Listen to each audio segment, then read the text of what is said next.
When did you finally see your partner's dark side? I was racing to the hospital after getting the call that my 8-year-old daughter Rachel had fallen from the monkey bars at school. She had a badly broken arm that needed surgery. When I arrived, my husband Mike was already there since he worked closer to the school. But instead of comforting our crying daughter, he was standing in the corner of her room on his phone, within earshot of Rachel. Yeah, I'm stuck here. Kid broke her arm. No, I can't make the client dinner. This is going to cost me the Dillingham contract. Rachel heard him, and through her tears she whimpered, Daddy's mad at me? Mike didn't even look up from his phone. The surgery will be thousands. There goes the boat I was looking at. Rachel's face crumpled completely. I'm sorry, Daddy. I didn't mean to fall. That's when Mike finally looked up, saw me, and said into the phone, Wife's here now. Maybe I can still make the dinner. He actually started gathering his jacket. Mike, she needs surgery, I said. He shrugged. You can handle it. This client's worth $500,000. Rachel reached for him with her good arm. Daddy, please stay. He barely glanced at her.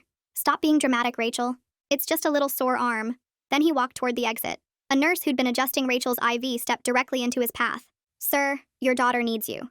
Mike tried to step around her. She has her mother. The nurse didn't move. I've worked here 15 years.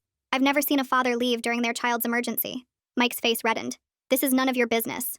That's when an older doctor approached. Actually, it is. I'm Dr. Hamilton. I'll be doing Rachel's surgery. Both parents need to hear this. Her break is complex. She needs immediate surgery or she could lose function in her hand. Rachel started sobbing harder. My hand? I held her tight while Mike stood by the door looking irritated. How long will this take? He asked. Dr. Hamilton stared at him. Your daughter might lose use of her hand and you're asking how long? That's when other parents in the ER started noticing. A father holding his own injured son said loudly, Some people shouldn't have kids. A mother added, That poor little girl. Mike's phone rang. He actually answered it. Yeah, I'm trying to leave, but, Doctor. Hamilton grabbed the phone from his hand. This is Dr. Hamilton at Children's Hospital. This man's daughter needs emergency surgery. He'll call you back. He hung up and handed it back. Mike was furious. You can't do that. That was a client worth. I don't care if it was the president, Doctor. Hamilton said. Your daughter needs surgery now. A nurse was comforting Rachel, who kept apologizing. I'm sorry I cost money. I'm sorry about Daddy's boat. The entire ER heard. A mother in the next bed called out, Sweetheart, you have nothing to apologize for. Mike tried to leave again. This time, a security guard stepped forward. Sir, we need both parents to sign surgical consent. Mike exploded. This is imprisonment. I have a business dinner. Doctor. Hamilton pulled up Rachel's x-rays on the screen. Look at this break. 8 hours to repair. Recovery will be months of physical therapy. Mike glanced at it. Months? That'll interfere with my golf trip. Rachel heard everything. I'm sorry, Daddy. That's when my sister Sarah arrived. I'd texted her. She saw Rachel's condition, heard Mike complaining about costs, and lost it. You're worried about money while Rachel's in agony? She was loud enough that everyone in the ER turned. Mike hissed. Keep your voice down. People are staring. Sarah got louder. Good. Everyone should know what kind of father you are. She turned to the room. This man is trying to leave for a business dinner while his daughter needs surgery. The ER erupted. Parents started calling out, Shame on you! What kind of father does that? That baby needs you. Mike's phone rang again. This time he walked toward the exit to answer it. But Rachel's desperate cry stopped him. Daddy, what if I die in surgery? The entire ER went silent. Mike, still facing the door, said over his shoulder, You're not going to die. Stop being dramatic. Then he kept walking. But when he reached the automatic doors, they wouldn't open. The security guard was holding the override button. Sir, you need to sign the consent forms. Mike turned back, furious, and saw the entire ER staring at him with disgust. A nurse was filming on her phone. This is going to the administrators, she said. Another parent called out, And social media. Mike went pale. You can't film me without. But then Dr. Hamilton announced loudly, We're documenting a father abandoning his child during a medical emergency. Mike rushed back, grabbed the forms, signed aggressively. There. Happy? He turned to leave again, but Rachel called out one more time. Daddy, will you at least kiss me goodbye? Mike stopped at the door. The entire ER watched. He turned around slowly, his face showing pure annoyance, and started walking back toward Rachel. He took forever getting to her bed, each step looking like it physically hurt him to move closer. When he finally reached Rachel, he bent down so fast I barely saw it happen. His lips touched her forehead for maybe half a second, the kind of kiss you'd give a stranger's kid at a party. Rachel's whole body went stiff, and her eyes filled with fresh tears as he straightened up and turned away. Not one word to her, not even a fake smile, just that cold peck, and he was already walking toward the door. Every single person in that ER watched him leave without looking back once. The automatic doors closed behind him and Rachel just stared at where he'd been standing. Dr. Hamilton squeezed my shoulder gently and told me they needed to take Rachel to surgery right now. He promised he'd take the best care of her and that his whole team was ready. I leaned over Rachel and kissed her cheek, telling her I'd be right here when she woke up. My voice cracked, but I tried to keep it together as the nurses started wheeling her bed toward the operating room. She looked so small on that big hospital bed, reaching for me with her good hand until the elevator doors closed between us. Sarah grabbed my arm and walked me to the surgical waiting room where a nurse handed me a stack of papers to fill out. My hands were shaking, so bad I could barely write my name on the first form. The nurse who'd been filming Mike earlier stopped by our chairs and sat down next to me. She said she'd already sent the video to the hospital administration, and they were taking this very seriously. Sarah took the clipboard from me and started filling out the insurance information, while I just sat there staring at the clock. About an hour into the surgery, my phone buzzed with a text from Mike. He asked if I could handle everything because he was already at his dinner meeting with the client. Sarah saw the message on my screen and grabbed my phone before I could throw it across the room. She deleted the text and put my phone in her purse, telling me to focus on Rachel. 2 more hours passed with me pacing back and forth in that waiting room. A woman who'd been in the ER earlier came over with her husband and teenage daughter. She said she'd seen everything that happened and wanted me to know I wasn't alone. She handed me a piece of paper with her phone number and mentioned she'd already posted about Mike's behavior on the local parents' Facebook group. Her husband said he'd never seen anything like it in his life, a father walking out on his kid during surgery. More parents from the ER started coming by, bringing me coffee and snacks I couldn't eat. One father said he'd been so angry watching Mike that he'd almost gotten up to block the door himself. After 4 hours, Dr. Hamilton finally came through the doors still in his surgical scrubs. He said the surgery was going well, but the break was even more complex than the x-rays showed. Rachel would definitely regain full use of her hand, but the recovery would take months of physical therapy. He explained they were reconstructing some of the smaller bones and repairing tendon damage. I asked if she was in pain, and he assured me she wasn't feeling anything right now. He said they had about 4 more hours of work to do, but everything was progressing perfectly. Sarah held my hand while I cried with relief that Rachel would be okay. The waiting got harder after that, knowing she was still in surgery but not being able to do anything. I walked circles around that waiting room for hours, checking the clock every few minutes. Other families came and went, some getting good news, some getting bad. Finally, after 8 hours total, a nurse came to tell us Rachel was in recovery and doing great. They wheeled her into a private room about an hour later, still groggy from the anesthesia. The first thing she asked when she opened her eyes was whether Daddy came back. I smoothed her hair and told her he had to work, trying to keep my voice normal. She just nodded like she knew that would be the answer, and closed her eyes again. I stayed next to her bed all night, watching her sleep and checking her bandaged arm. The next morning, a woman knocked on our door and introduced herself as Susan Barrett from the hospital social services. She explained that multiple staff members and witnesses had reported concerns about Mike's behavior yesterday. She said they needed to do a family assessment to make sure Rachel was in a safe environment. I told her everything while Rachel slept, from Mike's comments about money to him trying to leave for dinner. Susan took notes and said she'd need to interview Mike as well. Around noon, Mike showed up carrying a huge teddy bear and a bouquet of flowers. He walked in like nothing had happened, setting the gifts on Rachel's bedside table with a big fake smile. When I told him about the social worker, his face went red and he pulled me into the hallway. He said this was my fault for not controlling the situation better yesterday. Before I could respond, Susan Barrett appeared and asked Mike to come with her for an interview. I could hear his voice getting louder through the closed door down the hall. He kept insisting everyone was overreacting and that he was persecuted for being a successful businessman. About 20 minutes later, Susan came out looking worried and told me she'd be scheduling a home visit for next week. Mike stormed past us without a word and left the hospital again. 3 days later, we were back at the hospital for Rachel's first physical therapy appointment with Joyce McNamara. Joyce had Rachel sit in a special chair with her arm resting on a padded table while she carefully unwrapped the bandages. Rachel's arm looked awful, still swollen and purple with surgical scars running down both sides. Joyce asked Rachel to try moving her fingers, and Rachel's face scrunched up as she tried so hard, but only her thumb twitched a tiny bit. Tears started rolling down Rachel's cheeks, and she kept saying sorry over and over. Joyce rubbed Rachel's shoulder and explained that this was totally normal after such a big surgery, and that her nerves and muscles needed time to wake up again. She showed us exercises we'd need to do 3 times a day at home, simple things like trying to make a fist or touching each finger to the thumb. Rachel cried through every single one because even trying hurt so much. Joyce wrote everything down on a chart and said we'd need to come twice a week for the next few months at least. On the drive home, Rachel kept looking at her hand and trying to move her fingers, getting more upset when they wouldn't work right. That night after I'd gotten Rachel to bed, my phone buzzed with a text from Mike who hadn't come home yet. He was angry because 3 of his clients had called him asking about what they'd seen online about the hospital thing. Someone had posted the video on the local business Facebook page, and now everyone was talking about it. He demanded that I make a public statement saying it was all a misunderstanding and that he was a good father who just had work obligations. I texted back no and turned off my phone. The next morning, Mike actually showed up for our first family therapy appointment with Alexander Booth, though he was 20 minutes late and walked in still on a call. Alexander was a calm older man who specialized in medical trauma, and he'd already talked to Susan Barrett about our case.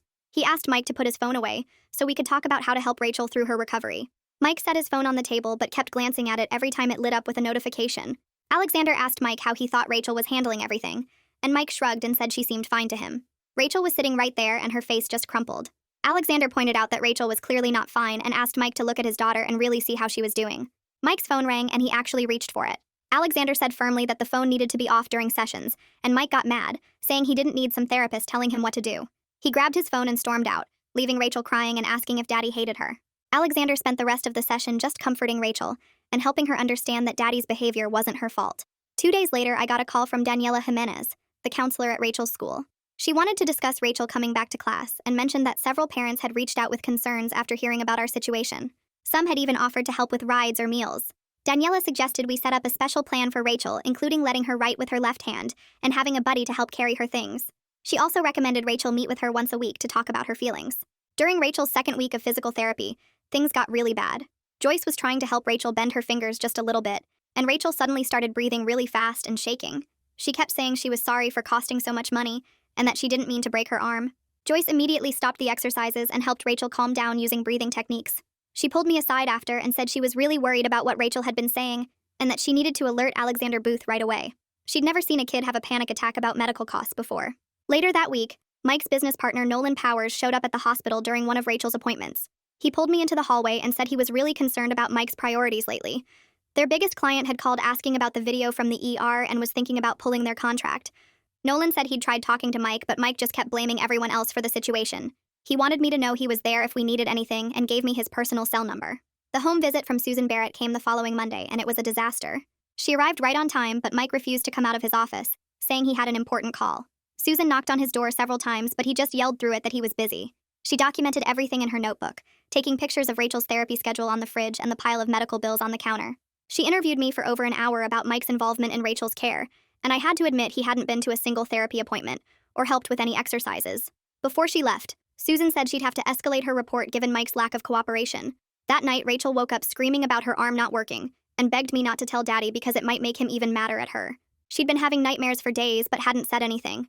I held her while she cried and promised everything would be okay, though I wasn't sure it would be. The next day, I called Alexander Booth about the nightmares, and he said Rachel really needed individual therapy sessions to process everything that was happening. 3 days later, Mike came home furious because he'd just lost the Dillingham contract. He threw his briefcase across the room and started yelling that it was all my fault for not keeping things private and letting people film at the hospital. He said I'd ruined his whole career and that we'd probably lose the house now. Rachel heard everything from her room and started crying again. Mike grabbed his things and moved into the guest room, slamming the door so hard that pictures fell off the wall. For the next 3 days, he barely looked at Rachel and wouldn't speak to either of us except to complain about money. Sarah came over when I called her crying and helped me look up family lawyers online. Mike had started threatening to cut off the money for Rachel's therapy, saying we couldn't afford it anymore since he'd lost his biggest client. The lawyer we called said Mike couldn't legally deny medical care for his child and that I should document every threat he made about money. I started keeping a notebook of everything while Rachel went back to the school 3 weeks after surgery, with her arm still in a special brace. Her teacher called me the first day because Rachel couldn't hold a pencil right and kept crying when other kids asked why her daddy wasn't at the hospital like their parents would be. The school counselor, Daniela Jimenez, set up special help for Rachel to use a computer instead of writing by hand, but told me Rachel barely talked to anyone and sat alone at lunch just staring at her cast. During her therapy session that week with Joyce McNamara at the rehab center, Rachel finally managed to squeeze a stress ball for the first time, and her whole face lit up. She grabbed my phone asking if we could call Daddy right now to tell him the good news, but Mike's phone went straight to voicemail, and Rachel's smile disappeared as she left a message he never returned. Joyce wrote notes about Rachel's emotional state affecting her physical progress and said she'd include it in her report to the hospital. 2 days later, Susan Barrett called me to discuss her final report, which recommended Mike attend mandatory family counseling and parenting classes, or face potential involvement from Child Protective Services. Mike got the letter that afternoon and threw it across the kitchen, yelling that everyone was trying to destroy his life over nothing. The hospital administration backed Susan's recommendations and sent Mike an official notice that he had to comply or they'd escalate to CPS. Mike started going to therapy sessions with Alexander Booth the next week, but Alexander called me after the third session saying Mike just sat there giving one-word answers or staying completely silent, clearly just running out the clock. Alexander documented everything, including Mike checking his phone every few minutes and refusing to engage with any questions about Rachel's emotional needs. That weekend, I found Rachel at Mike's desk with markers and her left hand trying to write something on construction paper. She'd made a card that said, "I love you, Daddy," with a drawing of them together, and left it right on his keyboard where he'd see it. The next morning, when I went to get coffee, I saw the card in the trash can under banana peels and coffee grounds. I quickly grabbed it and hid it in my dresser before Rachel could see what happened to her gift. My phone started blowing up that afternoon with messages from friends saying someone posted the ER video on TikTok with commentary about toxic parents, and it already had 200,000 views. Mike came home screaming because his company's Google reviews were flooded with one-star ratings calling him a monster and saying they'd never do business with someone who abandons their injured child. His phone rang nonstop with angry voicemails from strangers who found his number online and wanted to tell him what they thought of him. Nolan Powers showed up at our house the next evening and asked Mike to take a leave of absence until things calmed down because clients were pulling contracts. Mike agreed, but instead of using the time to help with Rachel's care, he sat in his home office all day playing video games and coming out only to tell Rachel how she ruined his whole career by falling off those monkey bars. Rachel heard every word and started apologizing constantly for everything, even for needing help cutting her food. During a really hard therapy session the following week, Joyce was working on Rachel's finger exercises when Rachel suddenly broke down sobbing so hard she couldn't breathe. She kept saying she wished she never fell, because then Daddy would still love her, and maybe if her arm got all better, he'd love her again. Joyce held Rachel while I documented everything on my phone for Alexander, and Joyce said she'd never seen a child blame themselves so completely for a parent's behavior. Alexander called an emergency session 2 days later and told Mike directly that his behavior was causing serious psychological harm to Rachel and could affect her recovery. Mike rolled his eyes and said everyone was being dramatic about a kid with a broken arm, but Alexander warned him this was becoming a custody issue and courts don't look kindly on emotional abuse. Mike stood up and walked out saying he didn't have to listen to this garbage from someone who probably didn't even have kids. Sarah came over that night after Mike went to bed and helped me set up online banking for a new account in just my name at a different bank. She'd been researching financial abuse after Mike started questioning every single receipt for Rachel's care and demanding to know why therapy cost so much when Rachel wasn't even better yet. The lawyer we'd consulted said Mike's threats about cutting off money for medical care counted as financial abuse and told me to document every time he complained about costs or threatened to stop paying. I transferred enough money for Rachel's upcoming therapy sessions and medical supplies, keeping all the confirmation emails as evidence. Mike found out about the account 3 days later when he was going through bank statements and accused me of stealing from him. He said I was plotting against him with everyone else, and that Rachel's injury had turned into some conspiracy to ruin his life. Rachel heard him yelling from her room and came out asking if Daddy was mad about her arm again, and I had to carry her back to bed while she cried. 3 weeks later at the therapy clinic, Rachel was bending her fingers around a foam ball while Joyce marked notes on her clipboard. Rachel managed to squeeze the ball halfway, and Joyce wrote down 40% mobility, but Rachel didn't smile or cheer like she used to when she made progress. She just looked at me and asked if we could go home now, because Daddy wouldn't care anyway since he never asked about her exercises anymore. Joyce pulled me aside while Rachel put on her jacket and showed me the notes she'd been adding to the reports for Susan Barrett about Rachel's lack of celebration over improvements. That evening, Mike's phone wouldn't stop ringing with calls from clients, and I heard him in his office yelling at someone about the video going viral on more platforms now. The next morning, he came into Rachel's room while she was eating breakfast and told her she'd ruined his entire life by falling off those stupid monkey bars. His face was red and he kept pointing at her cast, saying everything was her fault, and now nobody wanted to work with him because of what she did. Rachel started crying so hard she couldn't eat, and I grabbed her backpack and took her straight to Sarah's house for the night. Sarah made Rachel hot chocolate while I called Susan Barrett to report what happened, and Susan said she'd been reviewing all the documentation from Joyce and Alexander and needed to file a formal report with Child Protective Services immediately. 2 days later, a caseworker showed up at our door with official papers ordering Mike to attend anger management classes starting the following week. Mike crumpled the papers and threw them on the kitchen counter, saying this was all part of my plan to destroy him, but the caseworker told him it wasn't optional. At parent-teacher conferences the following week, Rachel's teacher pulled out a folder of drawings Rachel had made during art time. Every single picture showed our family, but Mike was either facing away from everyone else or completely missing from the scene. The teacher said she was worried about Rachel's emotional state and had already shared the drawings with Daniela Jimenez, who was adding them to Rachel's counseling file. Daniela came into the meeting and said the drawings showed clear signs of a child processing rejection from a parent figure. The next therapy appointment, Mike actually showed up, but he spent the whole time complaining to Joyce about how much everything cost. He kept checking his phone and asking why insurance wasn't covering more and saying Rachel should be better by now for all the money he was spending. Rachel was trying to show him how she could bend her fingers more, but he wouldn't look up from the insurance paperwork he'd brought. When Rachel started crying because her hand hurt during the exercises, Mike said she was being dramatic again, and Joyce asked him to leave the room immediately. Mike stormed out, saying this was a waste of time and money, and Joyce documented everything in her notes while I held Rachel.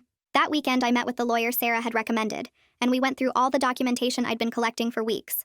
The lawyer said I had more than enough evidence to file for legal separation with temporary custody arrangements that would protect Rachel.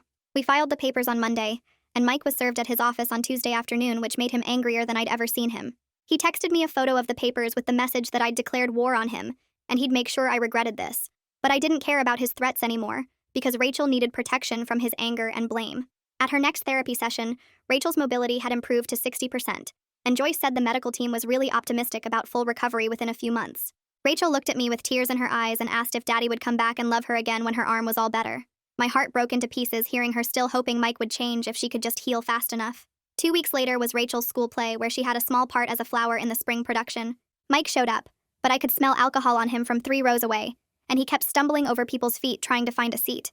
During the middle of the performance, he stood up to leave and tripped over an entire row of chairs, making a huge crash that stopped the whole show. The principal called security, and they removed Mike from the auditorium while all the other parents stared and whispered. The principal found me after the show and said Mike was banned from the school property without prior written approval from the administration. Rachel had seen everything from the stage and spent the ride home asking why Daddy was acting weird at her play. After 6 weeks of documentation from Joyce, Susan, Alexander, and the school, Alexander recommended supervised visitation only for Mike's time with Rachel. He submitted his recommendation to the court with pages of evidence showing Mike's lack of appropriate parental engagement and emotional harm to Rachel. The judge agreed and assigned a court-appointed supervisor who would be present for all of Mike's visits with Rachel going forward. Mike's first supervised visit was scheduled for a Saturday morning at a neutral location, and the supervisor introduced herself to both of them. Rachel had brought her therapy tools to show Mike how much progress she'd made with her exercises since he never came to appointments anymore. But Mike sat in the corner on his phone the entire hour taking work calls while Rachel tried over and over to get his attention. The supervisor wrote down every single thing in her official report, including how many times Rachel tried to engage with Mike and how many times he was ignored her. 3 days after that awful visit, Nolan Powers showed up at our house with a stack of papers and a check. He sat at our kitchen table and explained that he couldn't keep working with someone who treated his own kid like Mike did. The buyout amount was fair, but Mike had to sign within 48 hours, or Nolan would dissolve the whole company and start fresh without him. Mike came by that evening and signed the papers while muttering about how we'd poisoned his business partner against him. He grabbed the check and left without even asking about Rachel's therapy progress. The next week at Rachel's group therapy session, Joyce pulled me aside to show me her notes. Rachel had been playing with 2 other kids who had arm injuries, and for the first time in weeks she was actually laughing. Joyce wrote in her report that Rachel's mood improved significantly during sessions when Mike wasn't mentioned or expected to show up. We started celebrating every small win, like when Rachel could hold a pencil for 5 seconds, or bend her wrist 10 degrees more than the week before. Mike missed his next supervised visit, claiming a work emergency at his new job selling insurance. Then he missed the one after that because of a training conference. The third missed visit was supposedly due to car trouble, but the supervisor had already documented the pattern. My lawyer filed the paperwork, and 2 weeks later the judge reduced Mike's visitation to once a month and increased his child support by $300. Rachel's therapy was going better than anyone expected, and by week 12 she had 75% mobility back in her hand. She could write her name again and even drew a picture of a butterfly that she hung on the refrigerator. She stopped asking when Daddy would visit and started talking more about her friends from therapy group. Alexander Booth called me after Rachel's session to share his assessment. He said her anxiety scores had dropped by half since the separation, and she wasn't showing signs of the trauma responses from earlier. He recommended keeping her in individual therapy, but said she was one of the most resilient kids he'd worked with. That same week, my lawyer called to read me a letter from Mike's attorney. Mike was offering to terminate his parental rights completely if I agreed to drop all child support requirements. I told my lawyer absolutely not, because Rachel deserved that financial support whether Mike wanted to be her father or not. The lawyer filed our response and Mike's attorney never brought it up again. Sarah planned a surprise party for Rachel's therapy graduation and invited everyone who'd helped us. Dr. Hamilton showed up with a card signed by the whole surgical team. Joyce brought cupcakes decorated like little hands making thumbs-up signs. Even Susan Barrett from Social Services stopped by to congratulate Rachel on her hard work. Rachel wore her favorite purple dress and showed everyone how she could write the whole alphabet with her recovering hand. Dr. Hamilton knelt down and told Rachel he was proud of how brave she'd been through everything. The divorce papers came through on a Tuesday morning 4 months after that first hospital visit. I got full custody and Mike got supervised visitation that he'd already stopped using. When I explained to Rachel that Daddy would live somewhere else forever now, she just nodded and asked if we could get a cat since Daddy was allergic and wouldn't be around anymore. 6 months after the surgery, Rachel's hand was at 90% function, and Joyce said she didn't need therapy anymore. They had a little graduation ceremony where Joyce gave Rachel a certificate that said, Bravest Patient Award, with gold stars all around it. Rachel insisted on hanging it in her room right above her bed where she could see it every morning. Mike had moved to another state by then for some new sales job. He sent a text once asking how Rachel was doing but never called or visited. Rachel had stopped mentioning him completely and spent her time focused on the school where she was doing great. She'd joined an art class and was learning to paint with her recovered hand. Her teacher said she had real talent, and Rachel beamed when she showed me her paintings of flowers and trees. We'd survived everything Mike put us through and came out stronger on the other side. Alexander Booth brought a special notebook to Rachel's next session and helped her write a letter to herself for when she turned 18. Rachel gripped the pen carefully with her healing hand and wrote about being brave during surgery and working hard in therapy even when it hurt. She drew a picture of Dr. Hamilton at the bottom and told Alexander she wanted to be a doctor who helped kids with broken bones. Alexander photocopied the letter and put the original in an envelope for me to keep safe. 2 weeks later, my boss called me into her office and said she'd been watching how I handled everything while never missing deadlines or dropping projects. She promoted me to senior analyst with a $20,000 raise that more than covered what Mike should have been paying in support. I signed the paperwork and texted Sarah the good news, but didn't tell Rachel yet because I wanted to surprise her with something special. The school art contest happened in March, and Rachel entered a painting she'd made during occupational therapy of a butterfly landing on a hand. She used watercolors, and her teacher helped her hold the brush steady when her fingers got tired. The judges picked her painting for first place in the second grade category, and the whole family came to the ceremony, except Mike, who didn't even know about it. Rachel stood on stage holding her blue ribbon and certificate while Sarah took pictures, and Joyce cheered from the audience. She never once looked around for her dad, or mentioned that he wasn't there. Sarah brought someone to dinner the next month, a teacher named Jordan who worked at the middle school across town. Rachel immediately started showing Jordan her art projects and therapy exercises while I watched them interact. Jordan helped Rachel with her homework after dinner, and taught her a card game that made her laugh. So hard she got hiccups. Later, when Jordan went to the bathroom, Rachel whispered that Jordan was way nicer than Daddy ever was, and asked if they could come to dinner again soon. By the 1-year mark after surgery, Rachel's hand worked almost perfectly, and she could do everything her classmates could do. Her confidence had grown so much that she volunteered to read aloud in class and joined the school choir. She rarely mentioned Mike anymore except when she had to write about family for school projects, and even then she usually just wrote about me and Sarah. Dr. Hamilton saw us for a final follow-up and said her recovery was one of the best he'd seen. Rachel asked me one evening if she could call Jordan her bonus parent since Jordan came to all her choir concerts and therapy graduations. She explained that Jordan acted more like a parent than Mike ever did, bringing her favorite snacks to appointments and remembering all her friends' names. I told her she could call Jordan whatever felt right to her, and she immediately ran to tell Jordan, who got tears in their eyes and hugged Rachel tight. We ran into Mike at the grocery store during his brief visit back to town for some business thing. Rachel saw him first, and her whole body tensed up, but she politely said hello when he walked over. Mike seemed surprised when she didn't run to hug him, and just stood next to my cart holding my hand. He asked about her hand, and she showed him it worked fine, then said we needed to go because Jordan was making dinner.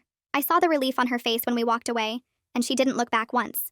That weekend, Rachel and I hung her therapy graduation certificate on her bedroom wall next to her art contest ribbons and photos from all our celebrations. We arranged everything just how she wanted it, with her Bravest Patient Award from Joyce in the center, surrounded by pictures of her with Sarah, Jordan, Dr. Hamilton, and me.